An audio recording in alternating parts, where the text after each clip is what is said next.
Howdy, welcome to day 26 of 31 days, 31 Proverbs. Today we will be in Proverbs 26. And just want to say thank you again. We're almost at the finish line. We have a couple more days left of this series. So, again, thank you. I love you.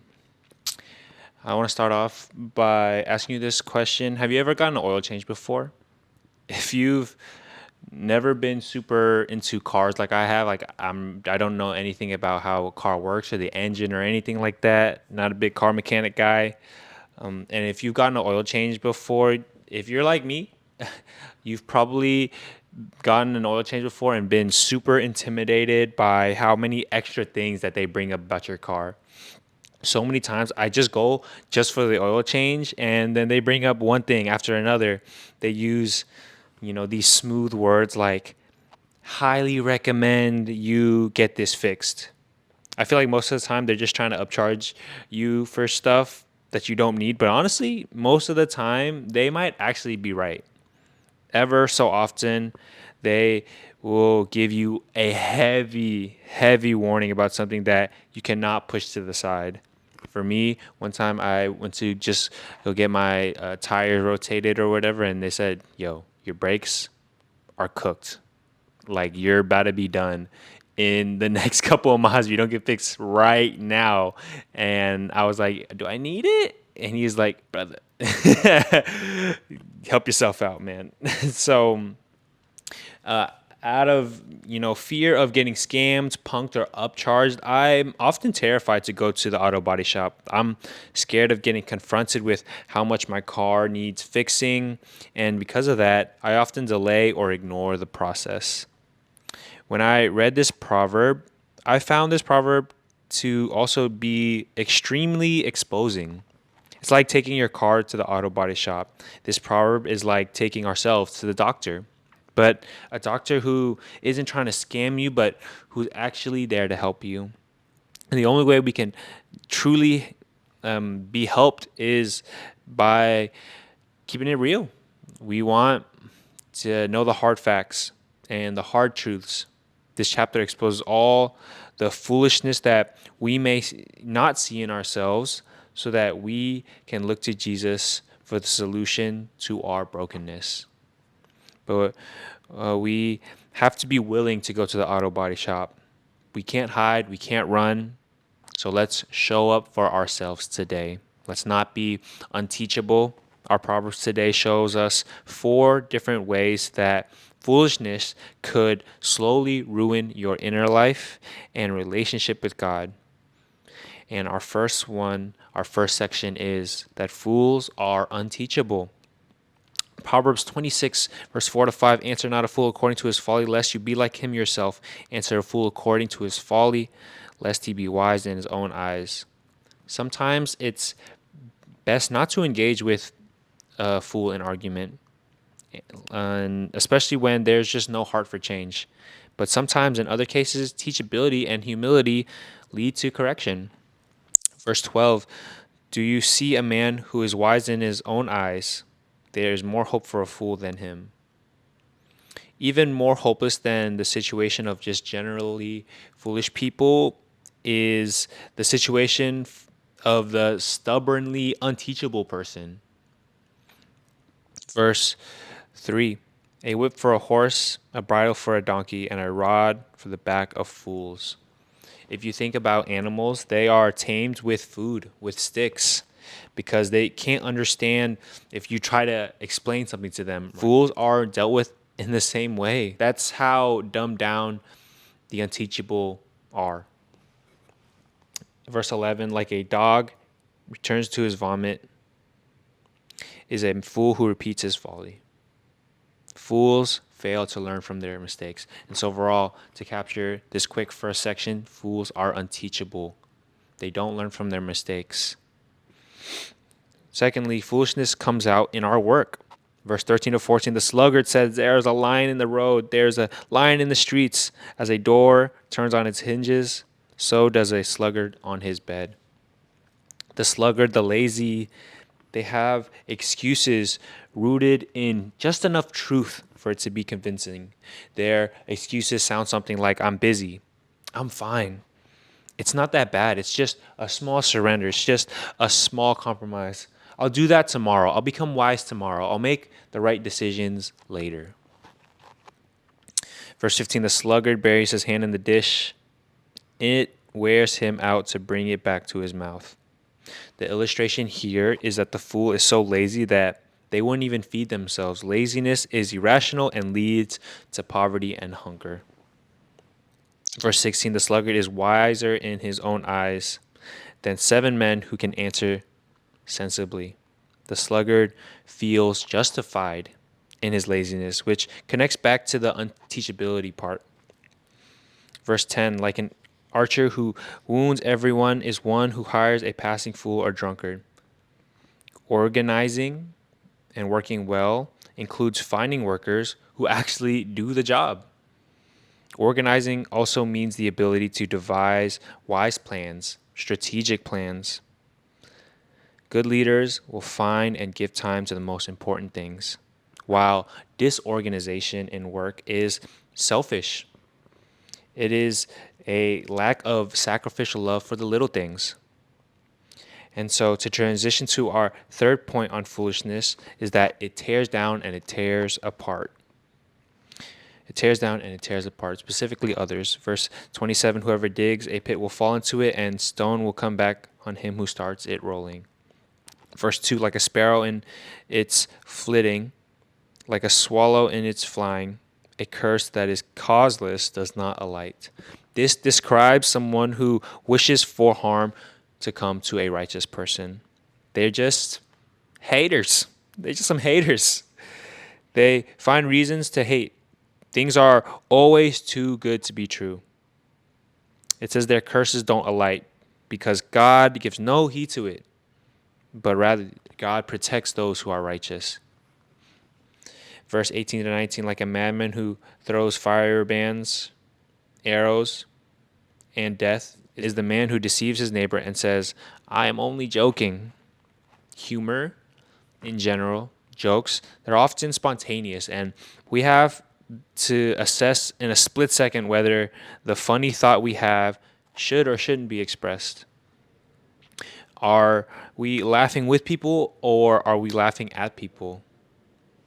The foolish likes to tear down, and they also like to tear apart. Verse 20 to 21, for lack of wood, the fire goes out, and where there is no whisperer, quarreling ceases. As charcoal to hot embers and wood to fire, so is a quarrelsome man for kindling strife. Verse 28, a lying tongue hates its victims, and flattering mouth works ruin. Gossip keeps quarrels going within communities. These verses talk about quarreling, and I want to point to gossip. When two people are at odds, they can speak to each other directly and make things right. Gossip complicates that. It tears apart. Verse 22, the words of a whisperer are like delicious morsels. They go down into the inner parts of the body. Gossip is seductive. It plays power games. The opposite of gossip is not flattery. It's honesty. The wise know when to say, I don't need to know this. I know enough that I need to pray, and I don't need to know anymore. The wise not only keep gossip from their lips, but they also protect their ears so they give it no opportunity to come into their heart.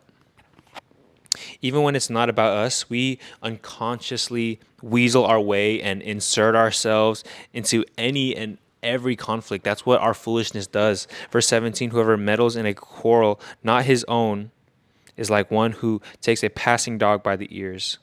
Someone who grabs a dog by the ears is trapped because they're safe at that moment, but as soon as they let go, that angry dog will attack them. And so in the same way, when two people are having a conflict with each other, it can wreak havoc on those around them, and it traps us. There's always a strong temptation to take sides when two are in conflict, when other people are in conflict. It's hard not to sympathize with the party you know best. The wise stay away from quarrels that are not their own. They do not fall into this trap. All this to say, mind your business. Mind your business. And so once we've convinced ourselves that we don't need wisdom, that we're too good to work, and that we are too good for everybody, we often unlock a foolish pridefulness or a prideful foolishness. This will be our last section today, which speaks of foolish honor. Verse 1, like snow in summer or rain in harvest, so honor is not fitting for a fool. Verse 8, like one who binds a stone in the sling is one who gives honor to a fool. One who honors the fool fails to understand the purpose of giving them such recognition. It damages reputations. It's a crazy comparison, but it's like when Macklemore won a Grammy over Kendrick Lamar in, I think it was 2014. Usually, winning something like a Grammy honors and pushes someone's career forward. But I think that year, people thought it should have went to Kendrick. But when honor is misplaced, it damages reputations. It damaged Macklemore's reputation. I don't think he ever got nominated again or reached those same heights ever again. People started to take the Grammys less seriously. Honor displaced is damaging to reputations. Fools think they deserve honor when they don't. Fools also think they have wisdom when they don't. Verse 6 to 7, whoever sends a message by the hand of a fool cuts off his own feet and drinks violence like a lame man's legs, which hang useless is a proverb in the mouth of fools. Verse 9, like a thorn that goes into the hand of a drunkard is a proverb in the mouth of fools. There's a lot going on. I'll repeat a part of verse 9, a thorn that goes up into the hand of a drunkard. What does this accomplish? What does a thorn in a hand accomplish? Nothing. It's just pain. That's what truth is like in the mouth of a fool. To put it practically, it's like quoting scripture to tear down, not build up. It's like sharing truth not to love people, but just to prove your point. Yes, truth hurts sometimes, but there are two questions we should ask when sharing truth if we want to avoid being foolish. First question, how does it need to be said? Whatever I'm saying, whatever truth, how does it need to be said? Second question, do I need to be the one who says it? Even when a fool is right, they're right in the wrong way because the truth from their mouth gets lost in the falsehood of their person. You cannot give what you don't possess. You can't give wisdom if you're not wise. So let the impact of what we say and our words be inseparably connected to who we are. Should I be the one? This is a big theme in Proverbs. Who you are is more important than what you say. And what you say is backed by who you are. Our foolishness knows how to hide who we are to the public. Verse 23 to 25, like the glaze covering an earthen vessel are fervent, which means passionate, lips with an evil heart. Whoever hates disguises himself with his lips and harbors deceit in his heart. When he speaks graciously, believe him not, for there are 7 abominations in his heart. This is painting a picture of dirt covered in silver. It appears to be something it's not.